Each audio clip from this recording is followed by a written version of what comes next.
இப்போ டிஎம்கேன்னா திராவிட மாடல் தானே, இந்த திராவிட மொழிகளை கற்பித்து ஒரு மாடலாக இருக்க வேண்டியது தானே. யார் இந்தியை கற்றுக் கொடுக்க சொன்னால் 60கள் வரைக்கும் இந்த தென்னிந்தியாவில் இருக்க அத்தனை மாநிலங்களை ஒருங்கிணைத்து தனி திராவிட நாடு அப்படின்னு சொல்லி பிரிவினைவாதம் பேசின கட்சி தானே டிஎம்கே.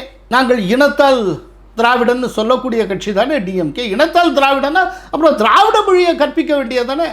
அத்தனை இடங்களுக்கும் நான் உன்னுடைய மொழியை கற்பிக்கிறேன், ஓ மாநிலத்தில் என்னுடைய தமிழை கற்பி அப்படின்னு சொன்னீங்கன்னா இப்போ ஒன்றும் இல்லை. அதனால நேரடி பெனிஃபிட்டாக உங்களுக்கு ஒன்று சொல்கிறேன். இப்போ தமிழாசிரியருக்கு படிச்சிருக்காங்க, படித்தவங்க தமிழ்நாட்டில் மட்டும்தான் வேலை கிடைக்கும். இப்போ மற்ற 3 ஸ்டேட்லேயும் தமிழ் வருதுன்னு வச்சுக்குவோம். தமிழாசிரியர்கள் வேலை இல்லாமல் இருக்கக்கூடிய தமிழாசிரியர்களுக்கு கேரளத்தில் வேலை கிடைக்கும், ஆந்திரத்தில் வேலை கிடைக்கும், தெலுங்கானாவில் வேலை கிடைக்கும், கர்நாடகத்தில் வேலை கிடைக்குமே.